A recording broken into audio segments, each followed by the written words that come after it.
Hello, good morning everyone. Good morning. So karon guys kay adlaw nga Domingo sayo ko nagmata kay party na mo karon guys alas 5 panuon ya karon nag-ano na ko nagluto ko kanon. Nagluto ko kanon para sa amo nga pamahaw. Unya karon pod magkuan ko og sudan, magluto sad ko og sudan this time guys. Magluto ko og sudan. Magkuan ra ko aning kuan guys kaning siya akong lutuon para pamahaw kung sa gulan og kanay siyang kanang ginaling mo ni siya akong pamahaw kan guys. Kagulo lang gulo na ko ni kuan ni siyang sitaw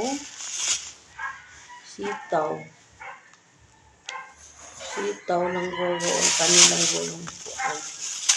Mas lamit na ni siya guys. Dito ni siyang ang siya gamay raman ang tanaw lang ako guys.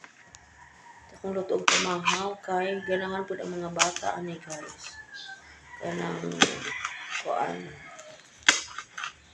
isa ko ang lutuon karong buntag. Ano na alas 7 na din, alas 7 na ko nakamata karon guys. Okay. Gahapon ang laag-laag mi karon pa jud parang grabe ang laag gahapon kay ang mga bata ganahan lagi og muana nga salida. Mo to from kuan from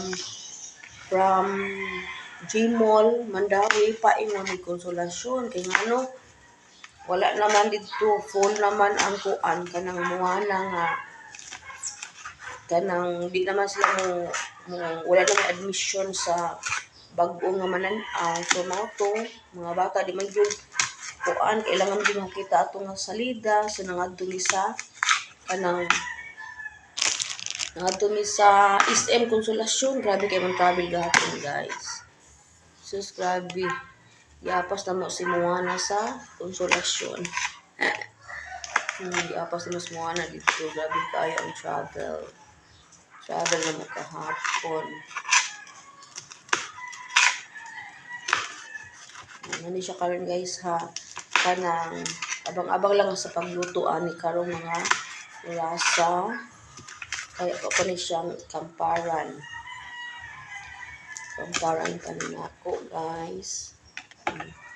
Yeah guys, thank you sa pagtanaw. Bye.